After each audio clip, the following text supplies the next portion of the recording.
Olá pessoal, tudo bem? Essa aula será de matemática e suas tecnologias e vamos trabalhar a habilidade de resolver situação-problema cuja modelagem envolva conhecimentos algébricos. Boa aula! Vocês acharam que era eu que ia dar aula de matemática, se deram mal, de novo. Gente, só uma coisa. Eu estou aqui para dar um recadinho muito rápido. Primeiro, pedir para vocês que se loguem no sistema através dos facilitadores e participem da aula. É importante para a gente está aqui se desdobrando para responder a todas as perguntas. Tá? Vocês vão ter uma aula agora super interessante com o professor Laurito, já está aqui, eu já estou tomando tempo da aula dele, que não devia. Tá? Então, ajudem a gente aqui, porque a gente quer fazer esse curso bem legal e precisamos de vocês participando aí. Vou aproveitar que eu estou aqui, já roubei o tempinho, para mandar um abraço para os alunos lá de Muriaé, tá? E o pessoal de São Mateus, lá no Espírito Santo, estado de primeiríssima, e São Mateus é uma cidade bem legal também. Um abraço para vocês aí. Boa aula e boa tarde para vocês. Pessoal, a aula é sua. Bom, gente, boa tarde. Então, vamos continuar com a nossa aula de matemática depois desse recado do Júlio. E aproveitando amanhã, aproveitem, loguem-se, entrem em contato com a gente.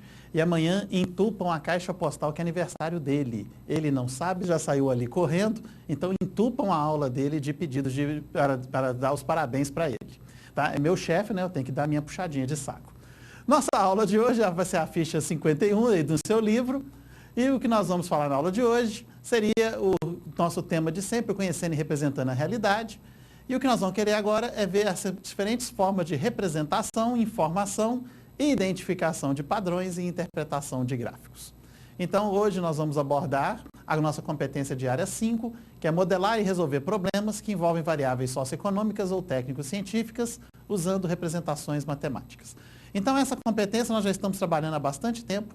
Então, ela vem tratando de todos esses problemas que nós temos no dia a dia, todos esses problemas, sejam técnico-científicos, principalmente socioeconômicos, é a matemática do dia a dia. Então, é basicamente essa a ideia dessa competência. Na nossa habilidade de hoje, é a habilidade 21. Resolver situação-problema cuja modelagem envolva conhecimentos algébricos. Então, o grande foco nosso é de resolver problemas. Então, nós estamos aí com um grande foco do Enem. Observa, gente, quando nós pomos essas habilidades para vocês, como que o resolver problemas é uma situação que é corriqueira. Então, resolver um problema, só que agora nós vamos precisar de um pouquinho de conhecimentos algébricos. E nos nossos conhecimentos algébricos, nós vamos, na aula de hoje, abordar, dentre os vários conhecimentos algébricos, o conceito do logaritmo. Então, nossa aula de hoje, vamos abordar esse conceito. Para começar, um filmezinho, preste atenção nesse filme, é uma historinha muito interessante e que vai ter o conceito de logaritmo no meio dele. Por favor, rodem o filme para nós.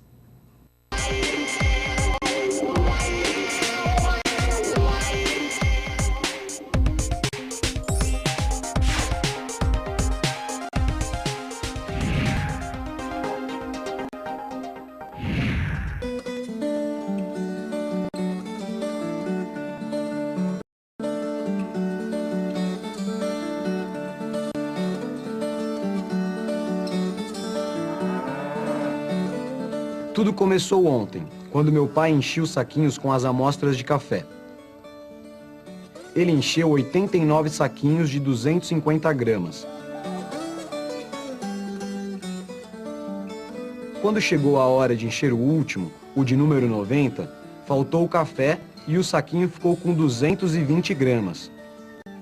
Meu pai deixou um bilhetinho avisando do ocorrido. É claro que ele não podia imaginar o que aconteceria depois.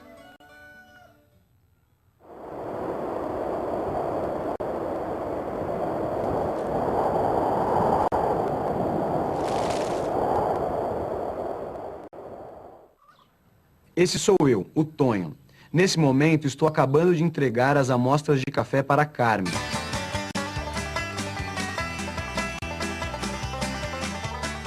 Essa é a Carmen. Ela só está esperando eu terminar de carregar para levar as amostras para os clientes de São Paulo, onde vai acontecer uma feira internacional de café. Vem gente do mundo inteiro. E esse saco aqui ficou com apenas 220 gramas? Tonho! Você viu isso? Viu o quê? Esse bilhete do teu pai.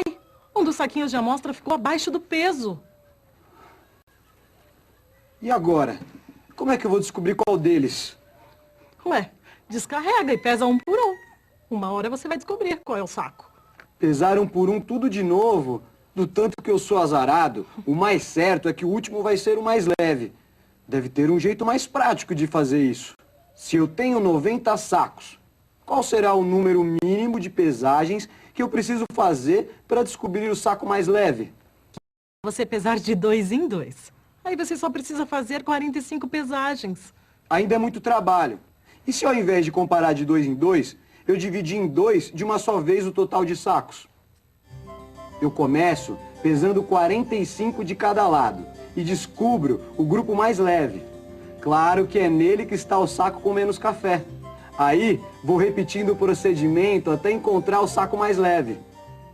Mas espera aí, tem um jeito melhor. Eu posso dividir o total dos sacos em 3 grupos e... Mas por que em 3 grupos se a balança só tem 2 braços? Confia em mim, Carmen. Eu vou te mostrar. Vou dividir os 90 sacos em 3 grupos, com 30 sacos cada um. Desse lado da balança eu coloco um grupo de 30 saquinhos. E aqui, ao invés de colocar os pesos, eu coloco outro grupo de 30 saquinhos. Deixo de lado o terceiro grupo de saquinhos.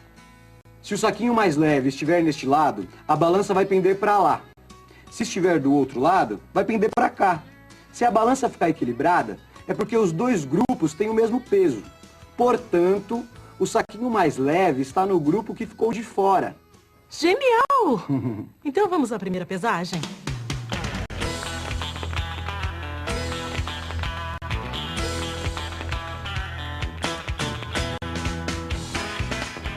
Pronto! Achamos o grupo no qual está o saquinho mais leve. Ótimo! Agora a gente precisa repetir esse procedimento com os 30 saquinhos do grupo mais leve, certo? Exatamente.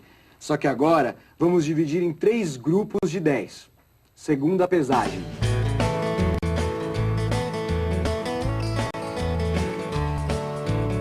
Olha só, se os 2 grupos têm o mesmo peso, é porque o saquinho mais leve está no grupo que ficou de fora. Bom, agora vamos separar os 10 saquinhos restantes em 2 grupos de 3 e um grupo de 4.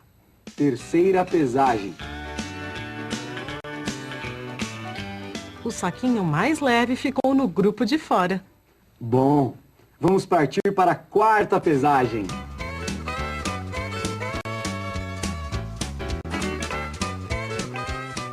Bom, agora só falta a quinta pesagem. Tá vendo? Não disse que eu era azarado? A gente só vai descobrir na última pesagem.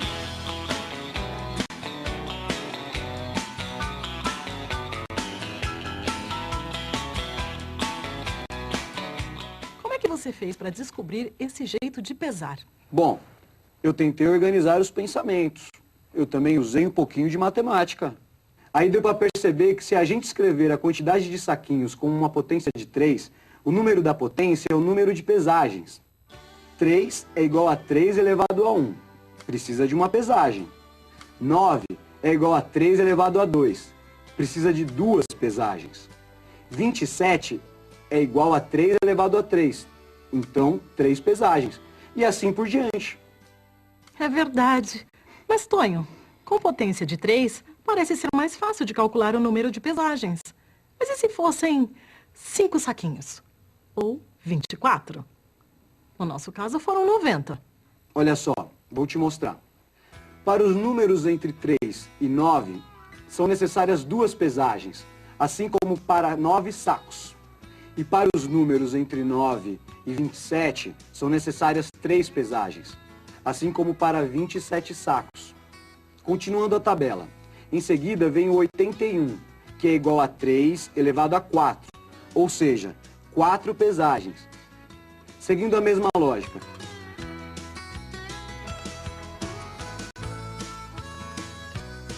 Então, o próximo número seria 243? que é igual a 3 elevado à quinta.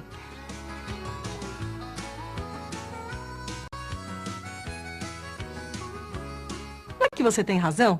A gente tinha 90 saquinhos. E a gente conseguiu descobrir qual era o mais leve em 5 pesagens. Isso mesmo. E olha, vou te falar uma coisa. Quando a gente sabe o número de saquinhos, para calcular o número de pesagens, a gente pode fazer essa tabelinha, ou então usar o logaritmo da base 3. Logaritmo, Tonho? Aqui, nesse cafundó? Pois é, Carmen. Às vezes a gente precisa desses conhecimentos aqui nesse cafundó. Bom, agora que a gente achou o saquinho mais leve, vamos levar tudo de novo para a caminhonete. Mas, Tonho, me diz uma coisa. Será que essa tua estratégia tem alguma outra utilidade, além de ajudar a gente a encontrar o saquinho com o peso errado? Depende do que se tem de procurar. Sempre que se tratar de um grupo de elementos ordenados, essa é uma boa estratégia. É o que os computadores fazem quando precisam localizar alguma informação. A busca é uma operação rotineira no funcionamento de um computador. Por exemplo, olha só esse conjunto de números. 1, 3, 4, 9, 13, 17, 18, 25. Como é que o computador faz para localizar o 17? Ele divide o conjunto em 2 e por algum procedimento de comparação, como no caso da balança que a gente usou, encontra o 17 do lado direito. Ele então repete a operação, dividindo de novo em 2, aplica o procedimento de comparação e vai fazendo isso até conseguir isolar o 17. No total, foram 4 comparações até isso acontecer. O nosso método de procurar de 3 em 3 é melhor. O conjunto tem 8 números. O 8 está entre o 3 e o 9. Logo, a gente só ia precisar de 2 divisões.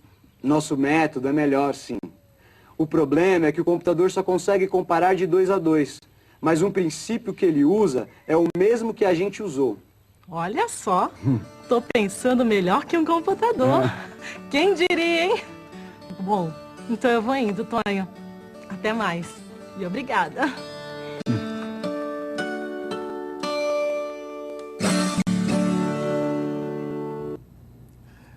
E aí, gente, gostaram do filme? Se você observar, ele falou uma palavra mágica e não explicou muito bem o que era, que é o conceito do logaritmo. Então, nós vamos agora na aula explorar um pouco mais esse conceito. A ideia toda de logaritmo começou com este indivíduo que está aí na tela, o senhor John Napier, que era um escocês e que ele introduziu o cálculo de logaritmos em 1614. Então, nós estávamos aí vivendo o pleno século XVII. Então, em 1614, o Napier, né, o jeito mais correto de falar o nome dele é Napier, né? Vamos pensar que isso aqui é inglês aqui professor de matemática também é cultura. Então seria o senhor John Napier. Então o senhor John Napier, ou Napier, que a gente costuma escrever, ele inventou os logaritmos. A ideia é que ele queria fazer um sistema que facilitasse as multiplicações, principalmente no cálculo de senos. Então, o que acontecia é que na época dele, 1614, as pessoas não tinham métodos muito eficazes de fazer as operações, de fazer as continhas. E o que ele estava pretendendo, o que ele queria fazer, era criar um método que facilitasse os matemáticos na hora de fazer suas contas. Facilitasse como? O grande problema da matemática é se eu apresentar para você uma soma de 2 números da ordem de 10.000, 10.327 somando com 12.424. É uma conta meio grande, mas que você faz rápido. Agora, se eu te pedir para multiplicar esses 2 números, aí sem chance. Você vai gastar um tempão. E o que o Napier queria era desenvolver uma forma de fazer essa conta mais rápido. Né? Não preciso dizer que calculadora nessa época não era nem sonhada. Né? Bom, o que ele fez? Ele escreveu um livro, né, em latim, cuja tradução, o título seria essa. Né? Ele foi muito modesto. Descrição da maravilhosa regra dos logaritmos. E ele esse livro causou uma grande surpresa e muito entusiasmo nas pessoas, porque ele deu uma maneira, o Napier criou uma maneira de facilitar a maneira de fazer contas, principalmente a facilitar a maneira de fazer multiplicações, divisões, calcular potências e também calcular raízes. Então, o método do Napier para criar os logaritmos, a ideia que ele tinha era essa, tentar facilitar as operações. O Lord Moulton, que era um matemático da época, ele fez essa frase aí, teve essa citação. A invenção dos logaritmos surgiu no mundo como um relâmpago. Nenhum trabalho prévio anunciava ou fazia prever a sua chegada. Ela surgiu isolada e abruptamente no pensamento humano, sem que se possa considerar consequência de obras ou de pesquisas anteriores. E aí é que está o grande mérito do Napier. Se você for olhar a história da matemática, o conceito de logaritmo ele surgiu, igual o Lord Moulton está comentando, do nada. Não havia, assim, uma ideia de como fazer para melhorar as contas. Não era um problema que tinha muita gente pensando, diferentemente de alguns outros problemas. Alguns problemas na matemática, eles entram na moda. Entrar na moda significa o seguinte, muita gente começa a pensar sobre eles, muita gente começa a explorar sobre o problema. Aí acaba que uma dessas pessoas faz a solução. O que existe para o logaritmo não foi bem assim. Sozinho, ele se incomodou com o processo de fazer conta. Ele foi um problema que ele se colocou e o qual ele mesmo resolveu, ele conseguiu resolver. E como que foi? A ideia foi que o sistema primeiro foi usado em trigonometria, depois a navegação, depois as observações astronômicas e depois todo mundo começou a fazer contas usando o logaritmo. E a palavra logaritmo que nós vamos estudar também foi invenção do Napier. E ele usou a palavra como significando a razão entre números. Então, para o Napier, logaritmo era razão entre números. Vamos entender um pouquinho melhor o que é esse conceito de logaritmo. Olha aí a tabela. Nessa tabela eu tenho vários valores de n variando de 2 até 16. E o respectivo logaritmo desses números, o log, que você pode calcular numa calculadora científica comum hoje em dia. O que foi o trabalho do Napier? O Napier, o grande trabalho dele foi apresentar essa tabela não apenas de 2 até 16, mas ele apresentou essa tabela inicialmente de 2 até 20.000. Então você imagina uma grande tabela, os valores de n ali que eu escrevi, 2, 3, 4, 5, 6, mas indo não até 16, indo até 20.000 e os respectivos logaritmos que ele calculou. E a ideia do logaritmo aí é para que o Napier pensou? O Napier pensou em usar logaritmos para que a gente pudesse fazer produtos e divisões de um modo mais rápido. Então, por exemplo, eu quero calcular o produto, eu vou fazer com essa tabela muito pequenininha, mas lembra que eu falei, a primeira tabela do Napier estava indo até 20.000. Rapidamente, os novos matemáticos, quando viram a utilidade do logaritmo, expandiram essa tabela e em menos de 5 anos depois do Napier ter feito a primeira tabela até 20.000, já existiam tabelas até 100.000. Então, era um livro dessa grossura, um calhamaço de todo tamanho, com todos os números até 100.000 e os seus respectivos logaritmos. E para que as pessoas usavam esse livro? Eu vou explicar aqui com uma continha muito simples, que não precisa do logaritmo. Mas se você pensar isso na tabela até 100.000, como que isso poderia nos ajudar? Eu vou calcular 2 vezes 3. Todo mundo sabe o resultado. Mas eu vou calcular usando a tabela. Qual que é a ideia de fazer para calcular 2 vezes 3? Eu observo onde está o 2 e onde está o 3 na tabela. Então, esses são os dois números que eu quero multiplicar. E se eu quero multiplicar esses dois números, eu olho os seus respectivos logaritmos. Então, o logaritmo de 2 era 0,301, o logaritmo de 3 é 0,477. E se eu quero multiplicar, fazer 2 vezes 3, o que eu vou fazer é somar os dois logaritmos. Então, o que o Napier fez foi, se você quer fazer um produto, nós vamos trocar. Ao invés de você fazer um produto, nós vamos trocar por você fazer uma soma. Então, essa aqui foi a grande vantagem do Napier. Lembra o que eu falei para vocês, multiplicar dois números é mais chato. Somar não é tão complicado.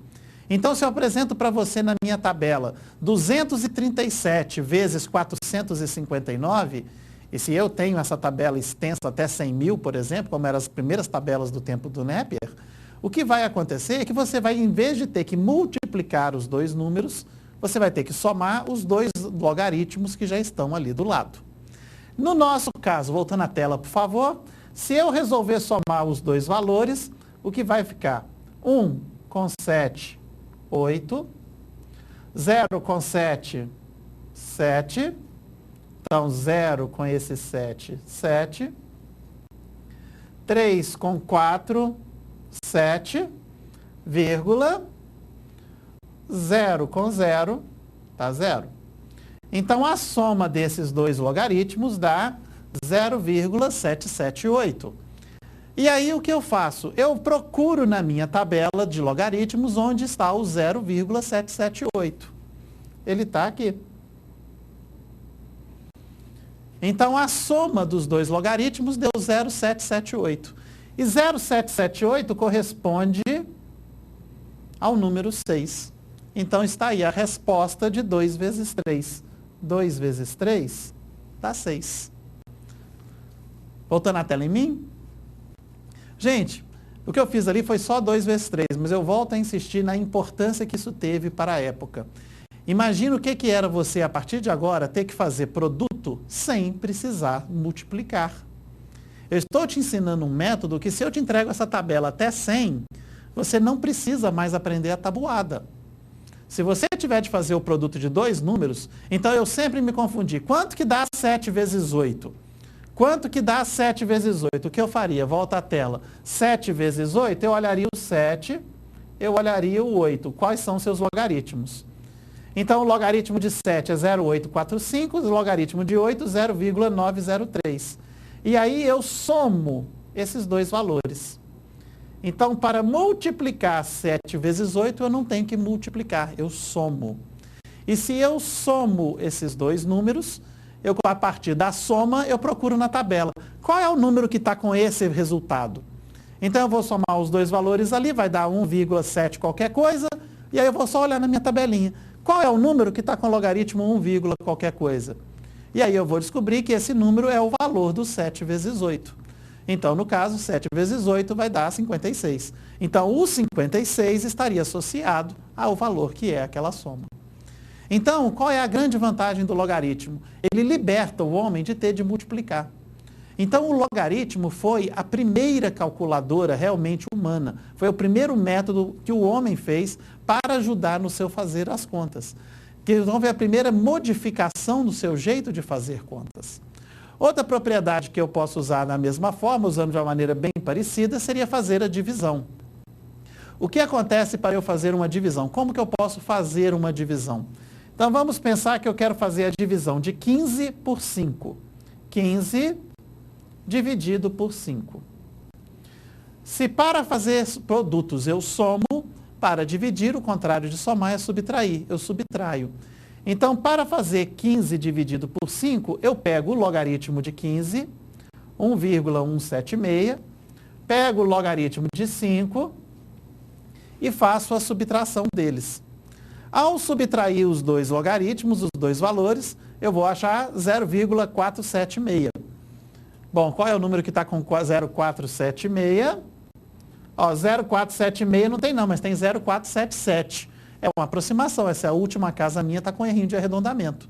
Então, 15 dividido por 5 dá 3. Então, a grande vantagem dos logaritmos é que eu troco produtos por somas e troco divisões por subtrações. Se você tivesse disponível uma tabela dessa na sua mão, com todos os logaritmos até os 100 mil, como foi o caso das primeiras tabelas que surgiram, você começaria a fazer produtos e divisões muito mais rapidamente.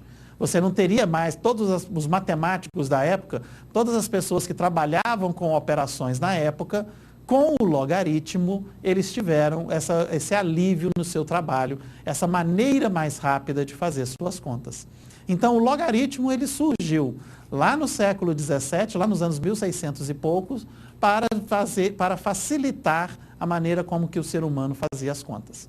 Tá? Nós temos várias citações sobre logaritmos na história. Então, existem pessoas que falaram que a invenção de Napier dos logaritmos, ela poupou a vida dos matemáticos. Que se a matemática é o que é hoje, foi porque, nesse momento, Napier inventou os logaritmos e facilitou o trabalho dos matemáticos. Então, as pessoas começaram a desenvolver problemas mais avançados. Eles começaram a se fazer perguntas mais elaboradas. Com mais avanço, mais tecnologia, mais progresso científico. E aí nós temos o que a gente tem hoje. Então, se hoje nós estamos tendo uma aula, eu falando daqui, vocês ouvindo daí, esse sinal passando pelo espaço, via satélite, isso sendo refletido, mandado, captado por uma antena, chegando até você, Tudo isso começou com os matemáticos podendo fazer mais contas. Então, o logaritmo, a importância dele na matemática é absurda. Inclusive, uma vez foi feita uma pesquisa com todos os matemáticos, com grandes matemáticos, e perguntando qual foi a maior descoberta de todos os tempos. E o logaritmo ficou em terceiro lugar. Então, o logaritmo ele é uma das grandes descobertas matemáticas. Embora a gente não goste dele tanto assim. A gente, às vezes, tem um certo temor de logaritmo. O que especificamente é logaritmo? O que é isso que o Neper calculou para achar esses números aqui? Antes disso, só um comentáriozinho. Você poderia pensar, então, o seguinte, pô, o logaritmo foi inventado lá em 1600 para facilitar as contas. Hoje eu tenho um jeito muito mais fácil de fazer conta. Chama-se calculadora. A gente faz as continhas muito mais rapidamente, até mesmo mais rápido do que se usar logaritmo. Se realmente o logaritmo, a função primeira dele foi entrar na história para fazer contas. Mas se fosse só por isso, a gente já tinha parado de ensinar. O logaritmo também é importante, porque até hoje em dia, a gente encontra várias e várias aplicações para ele, fora do ramo de fazer contas. Então, primeiro, logaritmo é um ótimo recurso algébrico. Eu vou usar logaritmo para resolver problemas. Mais do que isso, um exemplozinho aqui, que é a lei de Benford. Esse Benford é uma pessoa que todo mundo que gosta de driblar a Receita Federal deveria matar, que ele ele descobriu uma propriedade dos números que é muito interessante. O que o Benford descobriu é que se você pegar um conjunto relativamente grande de números, vários e vários números, tá? E você então pega todos esses números e se pergunta, qual é o primeiro algarismo de cada número? Bom, nós podemos pensar o seguinte, imagina que eu pego a declaração de imposto de renda de 100 mil pessoas. Não, Laurito, como é que você vai fazer isso? É só eu trabalhar na Receita Federal que eu consigo. Se eu pegar a declaração de imposto de renda de 100 mil pessoas e pegar todos os números que estão nessas declarações, qual vai ser o primeiro algarismo de cada um desses números? Bom, a princípio você pode pensar, o primeiro algarismo de um número vai de 1 a 9, não pode começar com 0. Então, de 1 a 9, isso deve distribuir de modo igual. Então, devo ter mais ou menos 1/9 dos números começando com 1, 1/9 dos números começando com 2, 1/9 dos números começando com 3 e assim sucessivamente. A princípio, a gente pode pensar uma coisa dessa. E todo mundo imaginava que era assim. Até que o Benford começou a pesquisar isso e descobriu que não. Então ele descobriu o seguinte, se eu pegar um número qualquer ao acaso, qual que é a probabilidade que ele comece com 1? Bom, 1/9. Seria a resposta mais simples. Eu tenho os 9 números. Mas o nosso amigo Benford, ele respondeu que não. E ele descobriu que os números que começavam com 1 eram aproximadamente 30% de todos os números. E não 1/9 ou simplesmente 11%. Então, o que o Benford descobriu? Que se eu pegar um conjunto relativamente grande de números, os números não começam com a mesma frequência. Então, se você começar a pegar vários e vários números, os primeiros algarismos não têm mesma frequência. É muito mais difícil você pegar um número que começa com 9 na prática, no dia a dia, do que você pegar um número que começa com 1. Então, a maioria das vezes, quando você pega então, uma lista, eu quero saber os números das casas de todas as pessoas que estão na minha escola. Se você pegar a lista dos números das casas, você mora na rua tal, que número? Pega essa lista, 500 números de casas, mas tem que ser coisa real, uma coisa prática. Se você pegar os 500 números de casa, vocês vão ver que mais ou menos 30% deles começam com 1.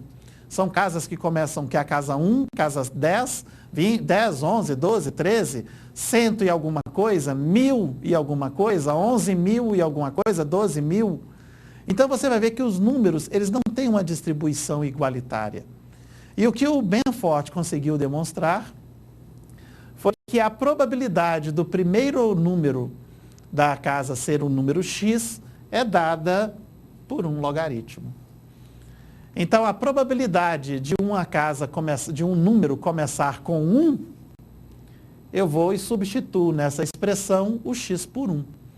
Se eu, nesta expressão, substituir x por 1, vai ficar 1 dividido por 1, que é 1, mais 1, 2, logaritmo de 2. Logaritmo de 2, na minha tabela lá atrás, eu tinha ele, 0,301. Então, a probabilidade seria 0,301, 30,1%. E qual que é a probabilidade de um número começar com 3? Eu viria na minha formulinha e substituiria x por 3. 1 dividido por 3 é 1/3, que é 0,33, mais 1, 1,33, e aí eu vou calcular o logaritmo de 1,33. Se você tiver uma calculadora, você calcula esse logaritmo rapidinho, e aí você descobre qual a probabilidade de um número começar com 3. Bom, para que isso serve? Isso serve porque descobriram que, por exemplo, a probabilidade de um número começar com 9 é de só 0,046, ou seja, 4,6%. E como que isso tem sido feito? Pelo nosso amigo de sempre, você sempre pode contar que ele estará te olhando, a Receita Federal. A Receita Federal de vários países, inclusive a do Brasil, o que ela faz para testar se declarações de imposto de renda são verdadeiras ou são falsas? Eles usam hoje essa lei de Benford. O que eles fazem? O programa de computador que recebe a sua declaração, recebe uma declaração de imposto de renda, ele vai e calcula todos os números que você escreveu na sua declaração. Se você não está inventando, todos os números que você escreveu é um conjunto grande de números que são reais, que estão vindo da prática. Se for assim, 30% deles devem começar com 1. Eles sabem a porcentagem aproximada de quantos números começam com 1, quantos números começam com 2, quantos números começam com 3, até quantos números começam com 9. Então, eles sabem que começam com 1 aproximadamente 30,6% de todos os números, começam com 9 só 4,6% de todos os números. E aí, o que a Receita Federal faz? Pega a declaração de imposto de renda. A Receita Federal pega essa declaração e vê todos os números que estão escritos. Então, você coloca lá quanto você recebeu de salário, quanto que vale seu carro, quanto que vale um lote, quanto que vale uma casa, o que você recebeu, o que você pagou de imposto, quanto você pagou de INSS. Tem um monte de números naquela declaração da Receita Federal. Eles veem se está obedecendo à lei de Benford. Se a pessoa tiver com valores reais, então deve obedecer à lei de Benford. Agora, se a pessoa está inventando número, as pessoas não sabem que existe isso. E aí, quando você inventa número, você vai, já pus um número que começava com 1, não vou pôr outro que começa com 1 não, senão vai ficar muito na cara. E é aí que eles te pegam. Eles verificam se está sendo satisfeito isso. E aí o que acontece? Aí os logaritmos que foram inventados lá atrás, lá em 1615, estão sendo usados até hoje pela Receita Federal e jogando declaração na malha fina. Se uma declaração não obedecer isso aqui, se escapar muito dessa lei de Benford, a pessoa com certeza vai cair na malha fina e eles vão verificar se aqueles números estão corretos. Mas então tem que obedecer? Não, não tem. Essa lei ela é empírica, ela é uma lei estatística. Vão ter declarações, existem declarações que não obedecem essa lei.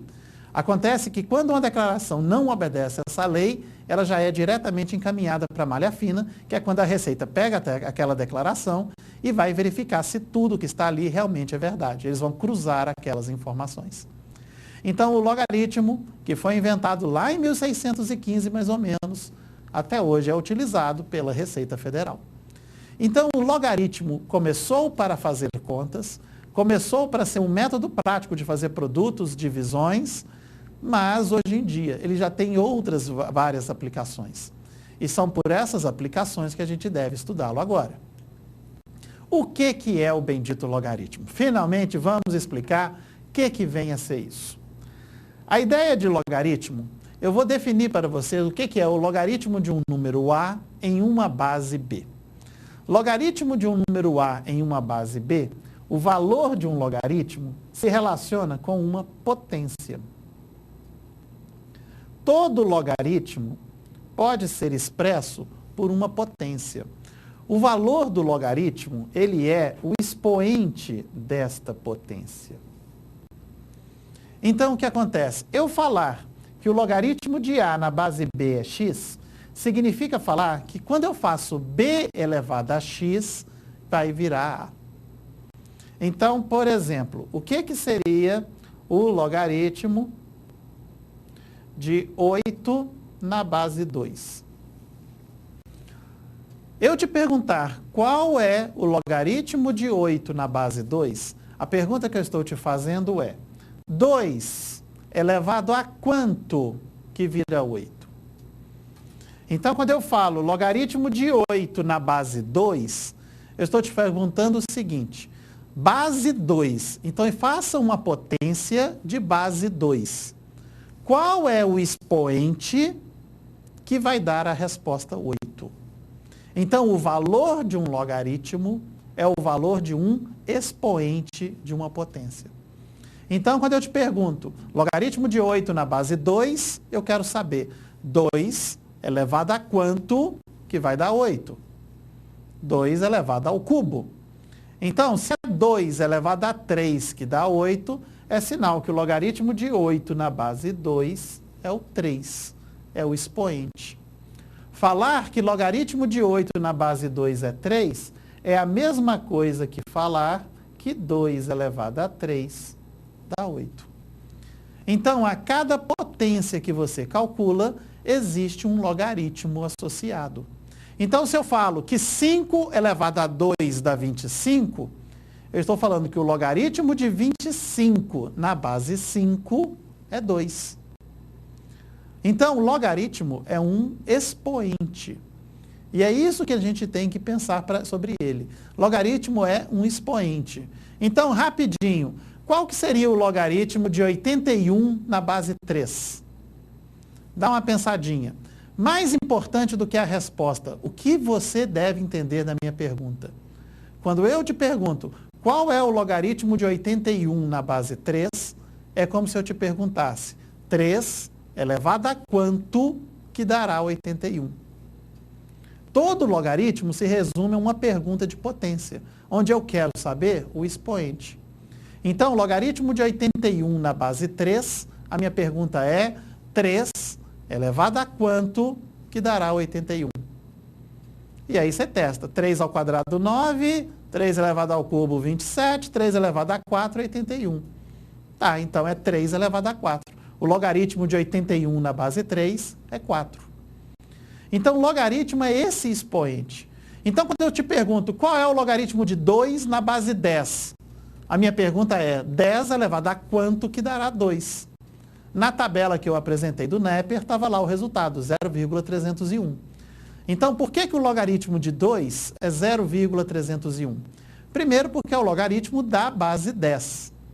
Então, logaritmo na base 10, a pergunta é 10 elevado a quanto que dará aquele número?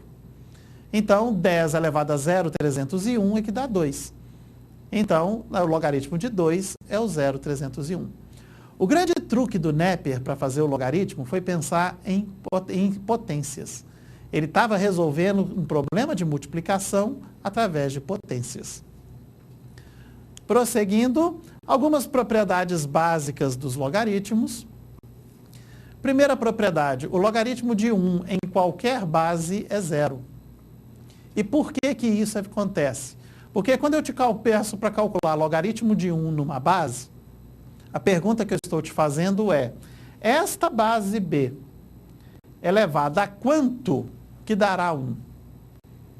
Bom, qualquer número elevado a 0 dá 1.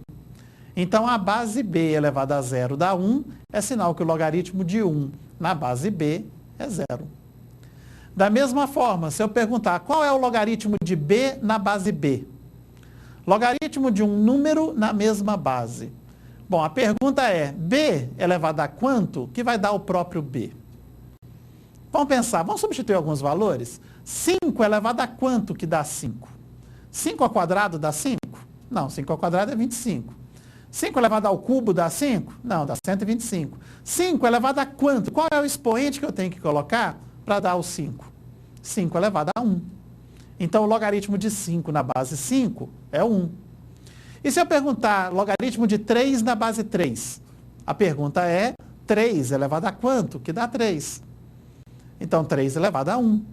E sempre que eu te perguntar, eu acabei de imaginar um número, ele elevado a quanto que dá ele mesmo?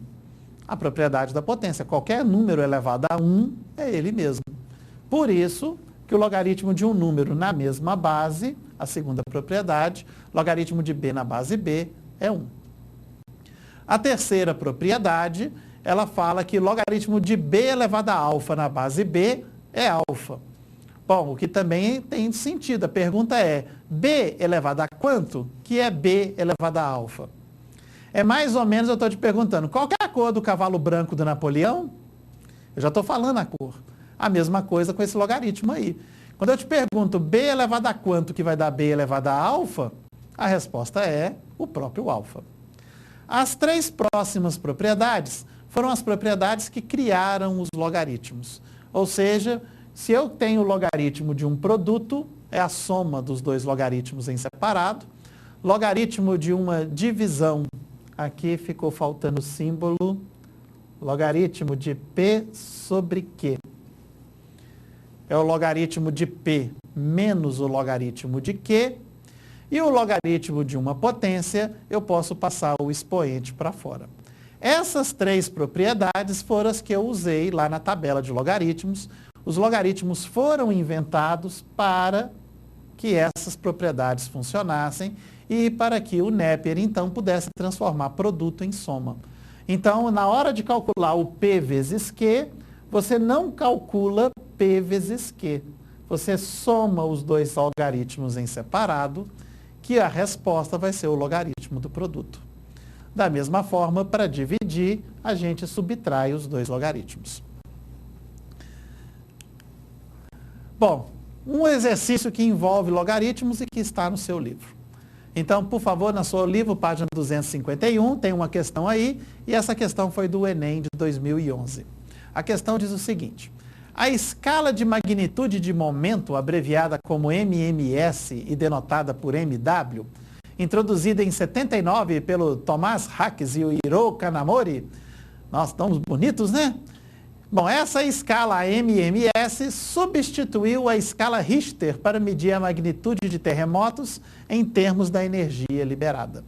Então, talvez vocês não saibam, mas hoje em dia não se fala mais em escala Richter para terremoto. Então, era muito comum se falar em escala Richter, até hoje, se você for observar, na televisão se fala na escala Richter. Mas geógrafos, cientistas não falam mais em escala Richter, eles usam agora o MMS. E ela continua o enunciado. Menos conhecida pelo público, a MMS é, no entanto, a escala usada para estimar a magnitude de todos os grandes terremotos da atualidade. Assim como na escala Richter, a MMS é uma escala logarítmica. E o MW, que é o MMS, a magnitude do terremoto, e MO se relacionam por esta linda e maravilhosa fórmula que está aí. O MW, que é o MMS, é menos 10,7 mais 2/3 vezes o logaritmo na base 10 do MO. Onde MO é o momento sísmico, que é estimado a partir dos registros de movimento da superfície, que é através dos sismógrafos, os sismogramas. E a unidade do MO é a dina vezes centímetro. Então, está falando a fórmula que relaciona o MW com o MO. Esta é a fórmula.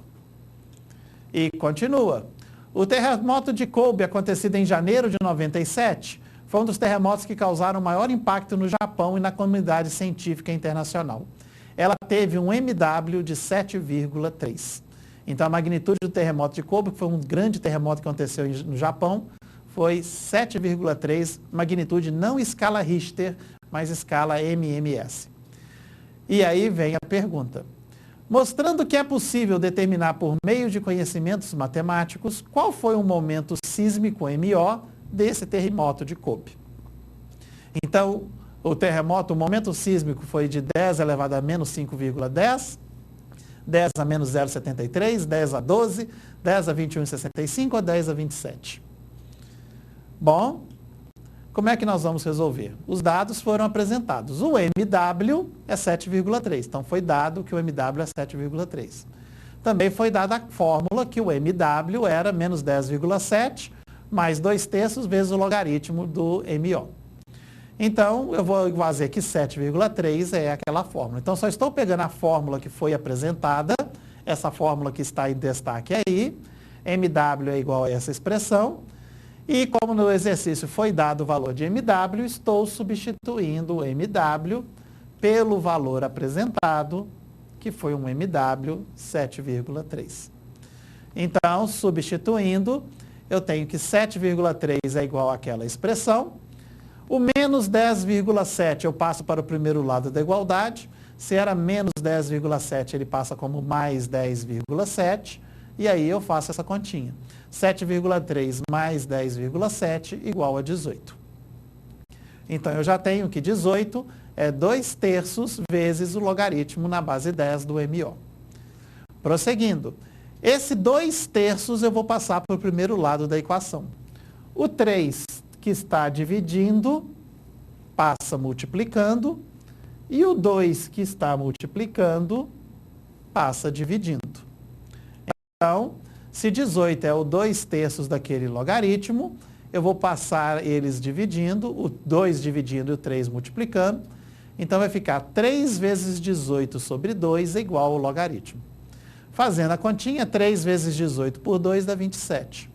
Então, a expressão que sobrou foi logaritmo de MO na base 10 igual a 27.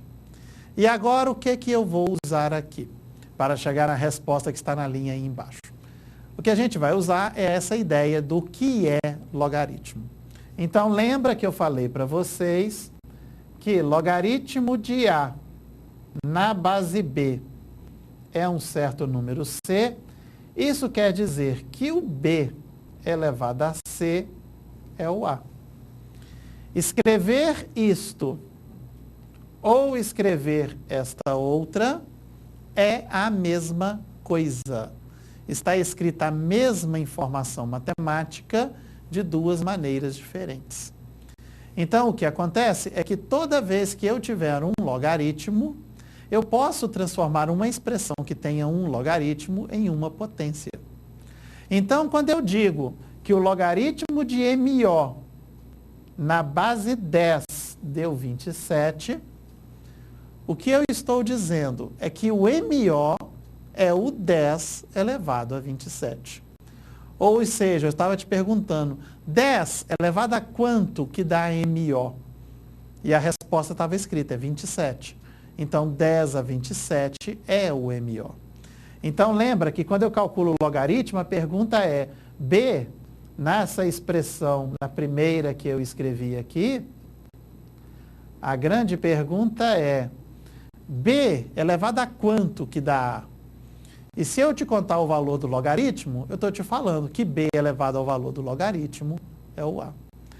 Então, resolvendo o problema, a intensidade lá foi de 10 elevado a 27. A resposta é letra E.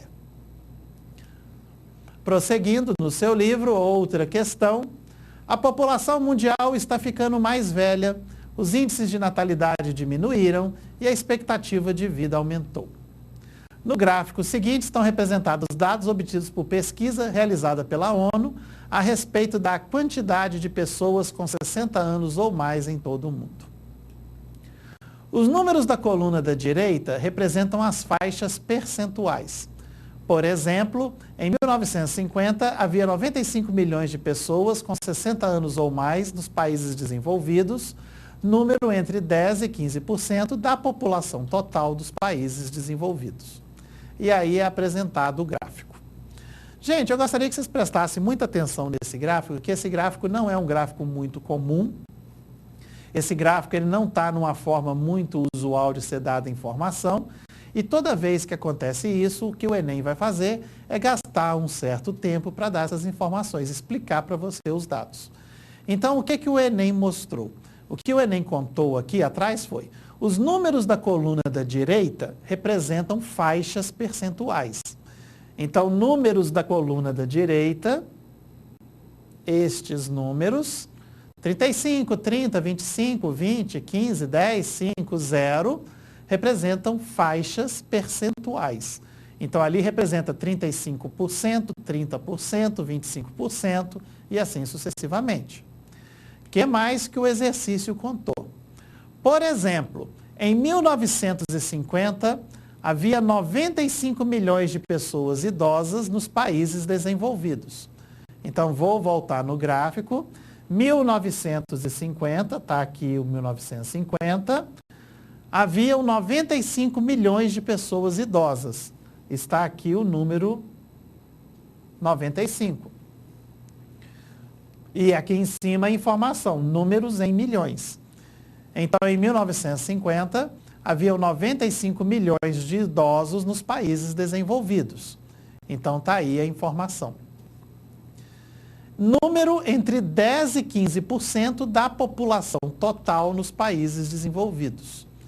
Bom, 10% e 15% está aqui. Então, os 95 milhões de pessoas, esta posição ficou entre 10% e 15%. Então, o que esse mapa está me mostrando, o que esse gráfico está me mostrando, é a quantidade de pessoas idosas, tanto em países desenvolvidos, como em países em desenvolvimento, mas não estão mostrando o gráfico, não representa valor. Ele está sendo representado como porcentagem. E por que eu posso ver como porcentagem? Porque em 1950 tem esse número 110. Como que eu vou poder interpretar este número 110?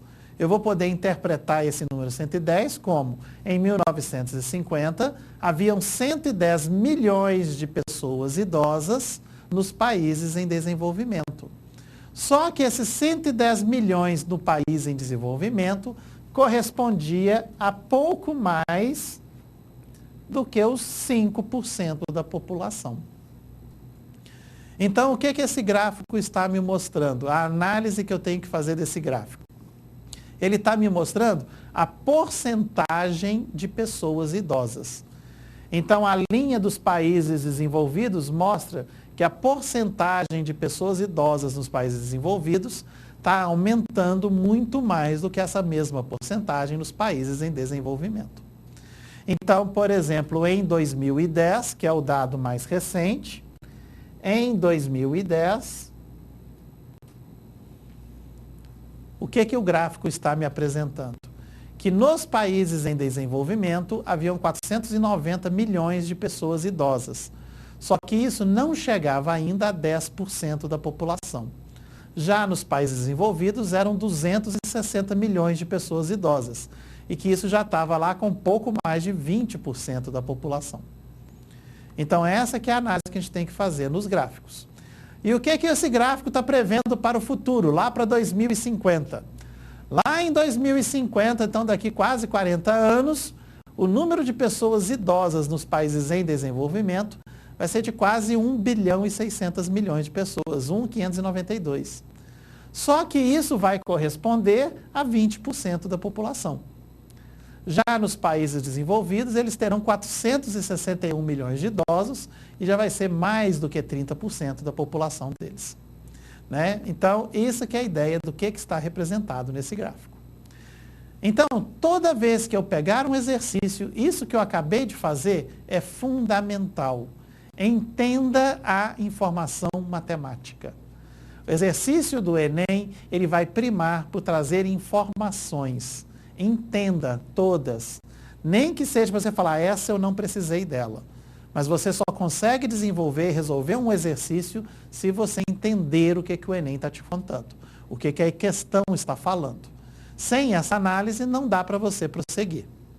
Bom, continuando o exercício, suponha que o modelo exponencial y é igual a 363 vezes e elevado a 0,03x, em que x igual a 0 corresponde ao ano 2000, x igual a 1 corresponde ao ano 2001 e assim sucessivamente, e que y é a população em milhões de habitantes no ano x, seja usado para estimar a população de 60 anos de idade ou mais nos países em desenvolvimento entre 2010 e 2050.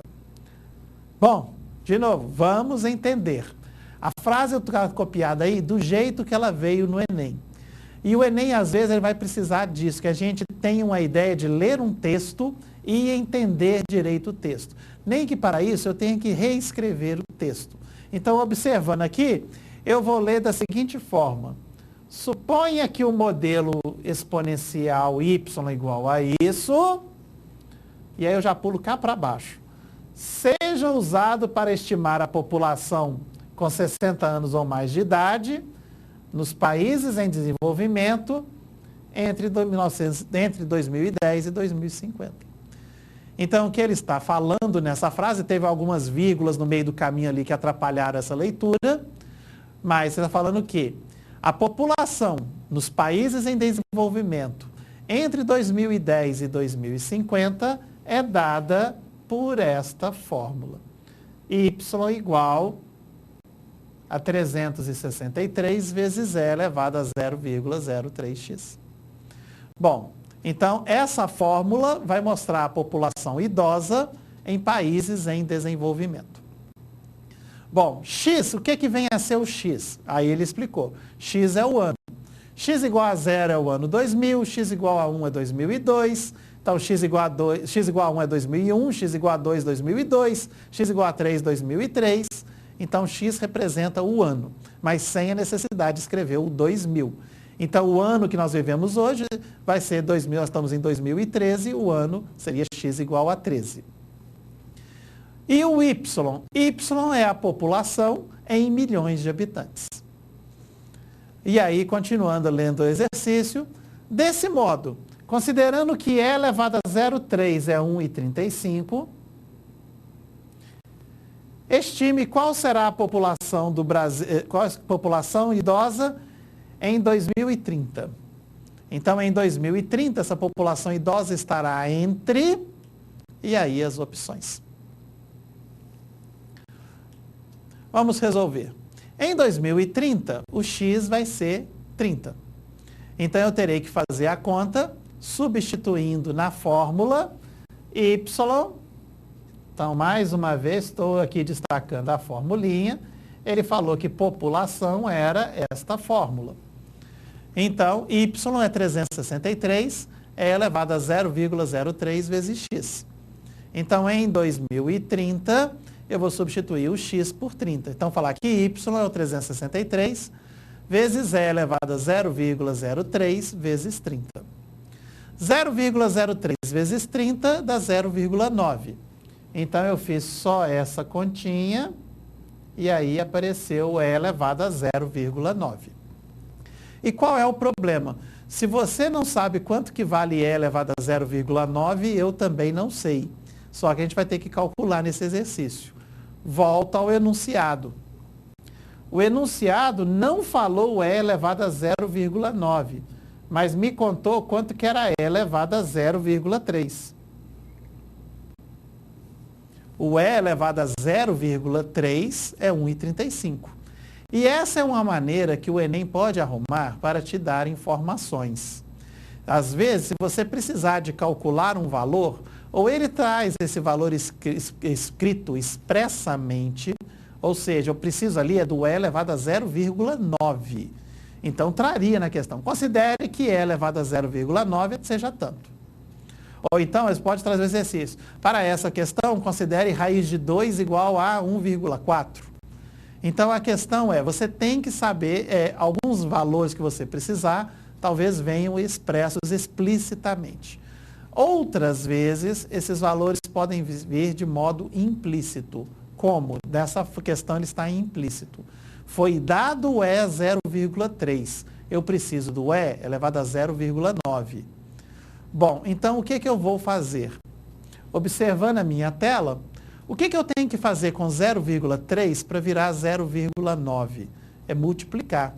O 0,9 é o 0,3 vezes 3. Bom, e o que faz numa potência? Vou multiplicar. Multiplicar é a potência de potência. Quando eu tenho A elevado a B elevado a C, isso é A elevado a B vezes C. Então, a potência de potência multiplica expoente. Então, se eu tenho E a 0,9, que é o que eu tenho que calcular, o que eu vou fazer? Eu vou falar que isso era E elevado a 0,3 elevado a 3, a potência de potência. Para calcular E a 0,3 elevado a 3, eu tenho que conservar a base e multiplicar os expoentes. Vai aparecer o 0,9 que eu precisava. Nossa, Laurita, a gente tem que saber fazer isso? Tem. Isso foi uma questão do Enem. O Enem cobra, sim, esse tipo de pergunta. Então, o que eu comento muito, gente, é o seguinte: toma cuidado com o Enem. Tem muita gente falando, Enem é fácil, Enem é tranquilo, você não tem que saber nada para fazer Enem, é só ler lá as perguntinhas. Não é bem assim, não. O Enem vai exigir, sim, uma certa maturidade de vocês. Vocês estão fazendo um exame de ensino médio. Então, o Enem quer de vocês uma desenvoltura média, de ensino médio. Não é algo fundamental e básico. Se fosse só básico e fundamental, não chamava Enem. Ia chamar EFEM, Ensino Fundamental, Exame Nacional do Ensino Fundamental, ENEF. Então, a questão é, você sim tem que ter essa maturidade de lidar com os expoentes. E como eu falo sempre com vocês, como que Enem cobra propriedade? É desse jeito. O Enem vai te cobrar as propriedades, é no meio dos problemas. Bom, se eu escrevo E elevado a 0,9 dessa forma, como E a 0,3 elevado a 3, aí sim eu posso usar o dado que foi dado, que o E elevado a 0,3 era 1,35. Então, eu substituo E elevado a 0,3 por 1,35. Então, o valor correto seria 363 vezes 1,35 elevado ao cubo. E aí, fazendo essas continhas, eu acho 893,11. Bom, resposta letra E. Então, essa é mais uma questão em que eu usei aí a propriedade, as potências, para resolver o problema. Mais um item. Curva de aprendizagem é um conceito criado por psicólogos que constataram a relação existente entre a eficiência de um indivíduo e a quantidade de treinamento ou experiência possuída por esse indivíduo. Um exemplo de curva de aprendizagem é dada por esta expressão. Então, essa expressão, uma curva de aprendizagem, vai mostrar a relação entre eficiência e quantidade de treinamento. Bom, só lendo a expressão não dá para entender direito o que são essas coisas, mas a expressão está lá bonitinha. O Q é 700 menos 400 vezes E elevado a menos 0,5T. Bom, e aí continua. Q é a quantidade de peças produzidas mensalmente por um funcionário. T são os seus meses de experiência. Então, nessa expressão aí, Q é 700 menos 400 é menos meio T. Então, Q é a quantidade de peças produzidas e o Tzinho são os quantos meses de experiência que essa pessoa tem. Se um funcionário com 2 meses de experiência é capaz de produzir 550 peças, quantas peças seriam produzidas por um funcionário com 4 meses de experiência? E aí vem as opções. Então, a pergunta, então, 550 peças é um funcionário com 2 meses de experiência, 550 peças, 4 meses de experiência, quantas peças? Primeira questão, Laurito, isso é regra de 3. Você está falando quantas peças e o tempo de experiência. Então, vamos montar uma regrinha de 3. Resolve o problema. 2 meses, 550 peças, 4 meses, chamo de X. Por que isso não resolve? Porque regra de 3 só pode ser utilizada em grandezas proporcionais. Então, lembra que regra de 3 é sobre proporcionalidade. Então, eu não posso usar a regra de 3 em qualquer tipo de problema, só se as grandezas são proporcionais. E o que são grandezas proporcionais? São grandezas que quando uma aumenta, a outra aumenta na mesma proporção. Então, quando uma dobra, a outra também tem que dobrar. E vamos voltar na formulinha, a minha tela, por favor, Q é igual a essa expressão. Será que se eu dobrar o valor do T, dobra o valor do Q? E a resposta é não. Você não tem isso quando o valor está no expoente. Então, essas grandezas não são proporcionais, eu não posso usar regra de 3 para resolver esse problema. Se você usar a regra de 3, vai dar uma resposta, mas que não tem o menor significado matemático. Então, como que eu realmente resolvo esse problema? Tenta você resolver ele primeiro aí para mim. 2 minutinhos de cronômetro. Atenção, minha produção, cronometra aí para mim. 2 minutinhos de cronômetro. Você tenta resolver. A expressão que é isso. Um funcionário com 2 meses de experiência produz 550 peças. Quantas peças que um funcionário de 4 meses de experiência produz? A partir de agora, 2 minutinhos para você tentar resolver.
Nossa, mas já, Laurito, foi rápido demais. Sim, Enem tem que ser rápido. Então vamos lá, como que a gente pode resolver esse problema? Vamos ver se você resolveu certo. Bom, a primeira informação foi que com 2 meses de experiência eu produzia 550 peças. Então, que quando T era 2, a quantidade Q era 550. Então, substituindo esses valores na minha formulinha, a formulinha que está em destaque, destacando novamente, então substituindo nessa expressão, então jogando 550 para Q e 2 para o T, o que você deve ter descoberto? Você deve ter descoberto que 550 é 700 menos 400 vezes E elevado a menos 0,5 vezes 2. Bom, menos 0,5 vezes 2 é E a menos 1. Se você jogar o 400 E elevado a esse valor para o lado de lá, ele estava negativo, vai positivo. E se você passar o 550 que estava aqui para o outro lado subtraindo, vai ficar 700 menos 550, 150. E se você passar o 400 dividindo, você vai encontrar o valor de E elevado a menos 1. E elevado a menos 1 é 3/8. Já estou simplificando a fração, 150 sobre 400. Bom, se você descobriu o valor de E a menos 1, não resolveu o problema, porque o que ele perguntou foi qual era a quantidade produzida por uma pessoa em 4 meses de experiência. Bom, 4 meses de experiência é na mesma formulinha a gente trocar o T por 4. E aí vai ficar, substituindo T por 4, E elevado a menos meio vezes 4, E elevado a menos 2. E, de novo, qual é o valor de E elevado a menos 2? Eu não sei E elevado a menos 2. Mas eu sei da informação anterior quanto que é E elevado a menos 1. E elevado a menos 1 é 3/8. Então eu vou me perguntar, o que eu tenho que fazer com menos 1 para ele virar menos 2? É multiplicar por quanto? Multiplicar por 2. Então o E elevado a menos 2 é o E a menos 1 ao quadrado. Então, se eu sei o valor de E a menos 1, que é 3/8, eu vou substituir que o E a menos 2 é esse E a menos 1, 3/8 elevado ao quadrado. Então, com isso, eu faço o valor de E a menos 2, 3/8 ao quadrado. E agora virou um probleminha de tirar e pôr, 3/8 ao quadrado é 9,64. E fazendo essas contas todas, eu acho o valor de Q aproximadamente 644. Então, eu tinha a resposta, letra C. Mais um exemplo. Essa questão foi muito interessante, ela caiu no vestibular da UFMG de 2007. E ela ilustra bem esse uso de logaritmos e potências para resolver problemas. O problema diz o seguinte: em uma danceteria, há um aparelho com várias caixas de som iguais. Quando uma dessas caixas é ligada no volume máximo, o nível R de ruído contínuo é de 95 decibéis.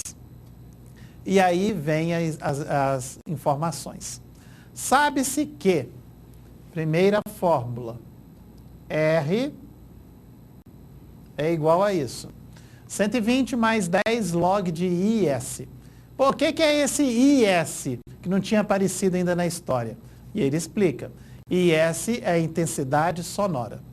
Então, o nível de ruído, que é o R, é 120 mais 10 vezes o logaritmo do IS. 10 vezes o logaritmo da intensidade sonora. Laurito, esse logaritmo não está mostrando a base. Bom, nós temos uma convenção para logaritmo que é muito parecida com a convenção de raiz. Quando eu quero escrever raiz cúbica, raiz quarta, raiz quinta, eu tenho que escrever a raiz e pôr o númerozinho. Então, se eu for escrever raiz cúbica de 8, eu tenho que pôr este número 3 para indicar que a raiz é cúbica. Mas e se eu quisesse escrever raiz quadrada, tem que escrever o número 2? Não precisa. É desnecessário escrever o número 2. Então, nós temos a convenção que quando eu ponho raiz sem número, é a raiz quadrada. Por que eu tenho essa convenção? Porque a gente usa muito mais a raiz quadrada do que qualquer outra raiz. Da mesma forma, o logaritmo que eu uso muito é o logaritmo na base 10. Então, quando eu tenho logaritmo na base 10, não é obrigatório escrever a base. Eu posso escrever simplesmente o log. Então, se eu tiver escrito simplesmente log de alguém sem falar a base, é a mesma coisa de raiz quadrada. Quando a raiz sem escrever nada é raiz 2, raiz quadrada, logaritmo sem escrever nada é logaritmo na base 10. Então, essa expressão está dizendo que o ruído R é 120 mais 10 vezes o logaritmo na base 10 da intensidade sonora. Esse 10 não está escrito ali, mas ele fica implícito. E a segunda informação que foi dada no problema, a intensidade sonora é proporcional ao número de caixas ligadas. Então, aí eu tenho grandezas proporcionais. Quando uma dobra, a outra dobra. Quando uma triplica, a outra triplica. E assim sucessivamente. Bom, seja N maiúsculo o maior número dessas caixas de som que podem ser ligadas simultaneamente, sem que se atinja o nível de 115 decibéis, que é o máximo suportável pelo ouvido humano. E nessas condições, qual é o valor de N? Então, ele está perguntando quantas caixas de som é possível de ligar sem que cheguemos aos 115 decibéis. Vamos tentar resolver você aí primeiro? Os dados mais importantes estão listados aí. Então, você tem que o nível de ruído R é dada por essa expressão. O logaritmo está na base 10. A intensidade sonora é proporcional ao número de caixas. E quantas caixas, então, eu posso ligar para chegar aos 115 decibéis? De novo, 2 minutinhos de cronômetro para você tentar resolver.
E aí, gente? Chegaram à resposta? Vamos ver aqui. Bom, o primeiro dado importante do problema, além da fórmula, está escrito aqui em cima. Eu falei que quando eu tenho uma caixa apenas, eu consigo um R de 95. Então, a primeira coisa que eu vou fazer é substituir esse valor de R95 nessa fórmula que foi dada. E eu vou saber, então, a intensidade sonora em uma caixa. Então, substituindo nessa expressão, a fórmula era R igual a 120 mais 10 vezes o logaritmo de IS. Então, eu vou substituir o R por 95. Substituindo o R por 95, se eu passar o 120 para o outro lado, eu vou achar que 10 vezes o logaritmo é menos 25. Então, o logaritmo do IS, eu passo 10 dividindo, dá menos 2,5. E aí eu vou achar o valor do IS. De novo, lembrando que logaritmo de A na base B é C, é a mesma coisa que falar que B elevado a C é A. Então, logaritmo do IS, a base aqui está subentendida, que é base 10, está dando menos 2,5, quer dizer que 10 elevado a menos 2,5 é o IS. Então, aí eu achei a intensidade sonora de uma caixa. Uma caixa tem intensidade sonora de 10 elevado a menos 2,5. Mas a pergunta não era essa. Bom, a pergunta era, quantas caixas sonoras eu posso ligar? Bom, falou que a intensidade sonora é proporcional ao número de caixas. Então, se eu tenho uma caixa, a intensidade é 10 vezes elevado a menos 2,5. O que significa ser proporcional? Quando uma dobra, a outra dobra. Então, se eu dobrar a quantidade de caixas, a intensidade sonora vai ficar 2 vezes aquela intensidade inicial. Se forem 3 caixas, vou estar triplicando a quantidade de caixas, 3 vezes o 10 elevado a menos 2,5. Então, se eu ligar N caixas ao mesmo tempo, a intensidade sonora vai ser N vezes 10 elevado a menos 2,5. E eu quero que o nível de ruído R seja de 115 decibéis. Então, o que eu vou fazer? Eu vou de novo usar a mesma fórmula, só que eu vou substituir o R por 115, que é o ruído máximo que a gente suporta, que o ouvido humano suporta, e vou trocar a intensidade sonora por N vezes 10 a menos 2,5. Fazendo essas substituições, eu chego nesta expressão. 115 é 120 mais 10 vezes o logaritmo de n vezes 10 a menos 2,5. O 120, que está desse lado da igualdade, eu posso mandar para o primeiro lado da igualdade, ele vai subtraindo. Então, 115 menos 120 vira o menos 5. E aqui eu vou usar aquela propriedade do logaritmo, que quando eu tenho um logaritmo de um produto, eu posso separar em 2 logaritmos. É o logaritmo do primeiro mais o logaritmo do segundo. Então, gente, o que é importante? Propriedade de logaritmo tem que saber? Tem. Ela não vai ser cobrada diretamente. O Enem jamais vai trazer uma pergunta para você do tipo, verdadeiro ou falso? Logaritmo disso é igual ao logaritmo daquilo. Não. O Enem vai trazer dessa forma. Ele vai pedir para você um exercício que no meio do exercício tem que usar a propriedade do logaritmo. Prosseguindo então nas nossas continhas, então eu usei a propriedade do logaritmo, que logaritmo de um produto vira soma dos 2 logaritmos. Esse 10 que está desse lado da igualdade, eu posso passar para o outro lado, se ele está multiplicando, posso passá-lo dividindo. Então, passando 10 dividindo, vai ficar menos 5 dividido por 10, vai ficar menos meio. E o logaritmo de 10 elevado a menos 2,5. A pergunta é, aquele logaritmo é na base 10, então a pergunta é, 10 elevado a quanto, que dá 10 elevado a menos 2,5? Resposta, menos 2,5. Então, o logaritmo de 10 elevado a menos 2,5 é o menos 2,5. E se eu passo menos 2,5 para o outro lado, ele vai como mais 2,5. Então, vai ficar menos meio mais 2,5, vai ficar 2. Então, eu descobri que 2 é o logaritmo de n. E, de novo, logaritmo de n na base 10 está dando 2, quer dizer que o n é 10 elevado a 2. Todo logaritmo vira uma potência. E se o n é 10 elevado a 2, 10 elevado a 2 dá 100, então é possível ligar 100 caixas de som para chegar no nível de 115 decibéis. Mais um item. Agora uma aplicaçãozinha em química. Vocês já devem ter ouvido falar de pH. O pH, a expressão que faz o pH é menos logaritmo da concentração de H+. Então você tem os íons de hidrogênio e menos logaritmo da concentração de íons de hidrogênio é o pH da solução. Onde esse logaritmo, de novo, é base 10 e por ser base 10 não está explícito ali essa base. Bom, ao analisar uma determinada solução, um pesquisador verificou que nela a concentração dos íons de hidrogênio era de 5,4 vezes 10 a menos 8 moles por litro. E aí a pergunta, para calcular o pH dessa solução, ele usou valores aproximados de 0,30 para log de 2 e 0,48 para log de 3. Qual é o pH dessa solução? Então, vamos tentar você primeiro. O pH é menos logaritmo da concentração. A concentração é 5,4 vezes 10 elevado a menos 8 moles. Foi dado log de 2, foi dado log de 3. Qual é o pH dessa solução que está na mão desse químico? 2 minutinhos de novo, rapidão, que a aula já está quase no final e eu ainda tenho muita coisa para fazer.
Então, quanto que deu o pH da solução? Vamos ver? Bom, pH é menos log da concentração de H+. E a concentração de H+, era 5,4 vezes 10 a menos 8. Então, o pH era simplesmente menos log de 5,4 vezes 10 a menos 8. Essa era a expressão, mas que não dá para ser usada. E aí, de novo, como que se vai cobrar, como se vão cobrar a propriedade de logaritmos de vocês? Vão cobrar essas propriedades de logaritmo exatamente no meio de um cálculo, no meio de um problema. Primeira questão, 5,4 é um número muito feio, não é um número inteiro.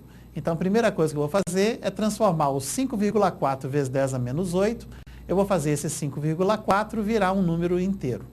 Então, 5,4 vezes 10 a menos 8 vai a mesma coisa que 54 vezes 10 a menos 9.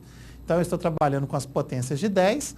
Quando eu ando com a vírgula para a direita, eu diminuo o valor do expoente. Então, eu andei uma casa para a direita, diminuí um valor no expoente, 10 a menos 8, virou 10 a menos 9. E aí, eu fiquei com o logaritmo de 54 vezes 10 a menos 9. E qual que é a questão? O que é 54? 54 eu posso fatorar. 54 é 2 vezes 3 ao cubo. Então, eu transformo 54 em 2 vezes 3 ao cubo. E aí, eu vou usar de novo a propriedade do logaritmo. Logaritmo, quando tem produtos, vira a soma dos logaritmos em separado. Então, o logaritmo de 2 vezes 3 ao cubo vezes 10 a menos 9 é o logaritmo de 2 mais o logaritmo de 3 ao cubo mais o logaritmo de 10 a menos 9. Então, a primeira propriedade que eu usei é que quando eu tenho produto, vira soma de logaritmos.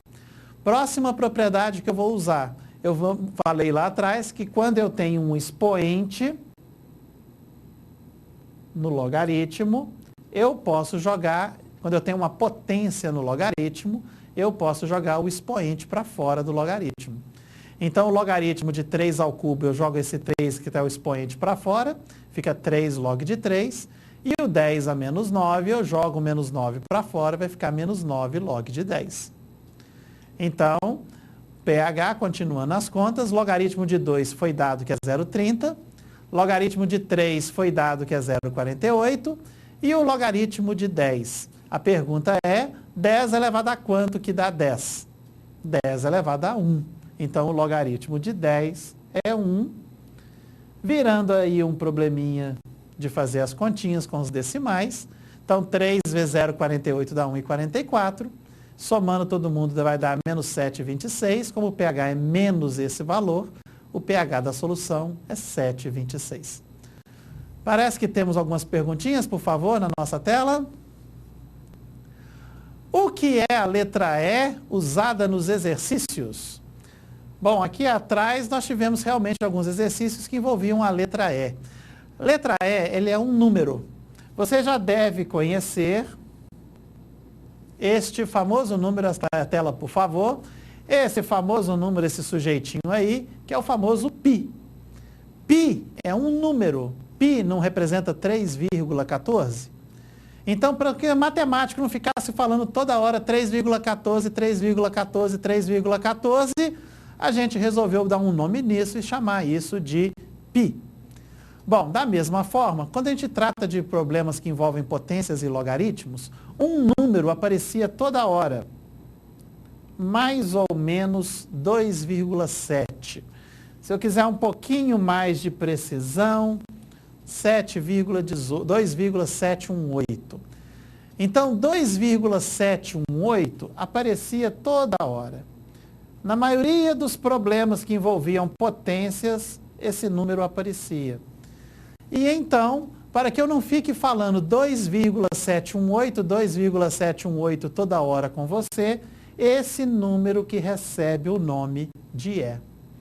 Então, quando eu falo E nos problemas lá atrás, E elevado a menos 1, E elevado a 3, E elevado a 5, esse E representava o número 2,7. Então, 2,7 é o valor do E. Então, quando eu escrevi lá, lembro que tinha um exercício, E elevado a menos 0,9. O que isso significava? Significava o número 2,7 elevado a menos 0,9. Então, é isso que é o valor no número E. E é uma maneira de escrever 2,7.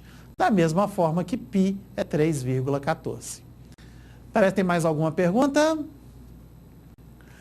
Vi na minha escola um tal de LN. O que é isso? LN. LN é um logaritmo. Todo logaritmo tem uma base. Então, eu posso falar logaritmo de 8 na base 2. A pergunta é 2 elevado a quanto que dá 8? Então, 2 elevado a 3. Logaritmo de 8 na base 2 é 3. O que eu falei é que a gente usa muito logaritmo na base 10. Então, logaritmo na base 10 eu nem escrevo a base. Escrevo simplesmente log. Então, se eu perguntar quanto vale log de 100? Log de 100, a pergunta seria 10 elevado a quanto que dá 100? É 2. Então, o log de 100 dá 2. Então, essa também é tranquila. Acontece que, como o e de novo apareceu ele aparece muito como base de potências, também começou a aparecer muito logaritmo na base E. E como começou a aparecer muito logaritmo na base E, a questão foi, como escrever logaritmo na base E de um modo mais rápido? Não dá para ignorar a base, porque quando eu não escrevo a base, já era a base 10. Então foi inventado esse novo símbolo, o LN. Então, quando eu falo LN de um número, eu estou simplesmente falando logaritmo na base E. Então, para não ter que escrever a base, eu escrevo LN. Então, ficaria implícito que, por exemplo, quando eu pergunto quanto vale LN de 3, a pergunta é quanto é o logaritmo de 3 na base E. Então, o LN é simplesmente uma maneira de você reescrever logaritmos na base E, sem precisar escrever tanta coisa. Nós, matemáticos aqui, quando eu falo nós, que eu sou matemático, sou professor de matemática, nós odiamos escrever. Tudo que a gente puder fazer para tornar a escrita mais fácil, a gente faz. Bom, tenho aqui mais um item, mas esse está meio repetitivo. Só um desafiozinho bem rapidinho, nós já estamos bem no finalzinho. Eu não sei se vocês conhecem, mas os números primos, existem números primos hoje em dia bastante grandes, e o maior número primo que já foi descoberto pela humanidade até hoje, foi descoberto no dia 5 de fevereiro desse ano. E usando uma rede mundial de computadores, realmente eles usam muitos computadores para resolver isso, o pessoal descobriu, os matemáticos descobriram que este maravilhoso número 2 elevado a 57.885.161 menos 1, que esse número é primo. Então, esse número só é divisível por 1 e por ele mesmo. E esse número aí é o maior número primo conhecido até hoje. A pergunta é, será que você consegue me falar quantos algarismos tem esse número? Ou seja, quando eu for escrever esse número, quantos algarismos ele vai ter? Bom, como que eu faço para descobrir quantos algarismos tem um número? E essa vai ser a minha última aplicação de logaritmos para vocês na aula de hoje. Observa bem essa tabelinha de logaritmos, onde todos eles estão na base 10, porque não tem a base escrita. O logaritmo de 1 é 0. 10 elevado a 0 dá 1. O logaritmo de 10 é 1. 10 elevado a 1 dá 10. 10 elevado a 2 dá 100, 10 elevado a 3 dá 1000, 10 elevado a 4 dá 10.000. Então, os logaritmos de 100, 1000 e 10.000 são 2, 3 e 4. Então, os logaritmos das potências de 10 são números inteiros bonitinhos. Então, 1, 10, 100, 1000, 10.000, 100.000, 1 milhão, 10 milhões, todos têm logaritmos bonitinhos. Bom, o que acontece? Se o número natural tem um algarismo, ele está entre 1 e 9. Então, o seu logaritmo vai estar entre 0 e 1. Se ele tem 2 algarismos, ele está entre 10 e 99. E aí o seu logaritmo vai estar entre 1 e 2. E assim sucessivamente. Ou seja, eu tenho uma tabelinha aí mostrando quantos algarismos tem um número e quanto que vale o logaritmo desse número. E por que eu posso garantir que o logaritmo de um número, por exemplo, de 3 algarismos, está entre 2 e 3? Porque número de 3 algarismos vai do 100 ao 999. O logaritmo de 100 é 2. O logaritmo de 1000 é 3. Então, o logaritmo de um número de 100 a 999 vai ficar entre 2 e 3. Então, através do logaritmo de um número, dá para eu ver quantos algarismos ele tem. E aí, como é que eu faço para calcular o logaritmo de 2 elevado a esse expoente doidão? De novo, eu vou usar a propriedade do logaritmo. E se eu tenho logaritmo de uma potência, eu posso jogar esse expoente para fora do logaritmo, multiplicando. Então, o logaritmo de 2 elevado àquele expoente enorme é aquele expoente vezes logaritmo de 2. Pego minha calculadora, faço essas continhas e descubro o logaritmo desse número. Dá 17.425.169,764. Então, o maior número primo conhecido, ele vai ter 17.435.170 algarismos. Ou seja, se você começar a escrever um número atrás do outro, você vai ter que descrever 17 milhões de números. É um número absurdamente grande, tá? Se você for realmente escrever numa folha de papel, você vai gastar mais de quilômetros de papel para conseguir escrever esse número todo. Gente, até a nossa próxima aula. Atenção, diretor, não acabou ainda não. Volta a minha tela aqui. E para a gente só rir um pouquinho nesse finalzinho, para dar uma aliviada, 2 perguntinhas importantes e rapidinhas para vocês. Primeira, o que é pior do que cair um raio na sua cabeça? Responda rápido. Segunda, e o que o MMC estava fazendo na escada? Bom, para quem não sabe, o que é pior do que cair um raio na sua cabeça? É cair um diâmetro. Diâmetro são 2 raios. E o que o MMC estava fazendo na escada? Ele estava esperando o MDC.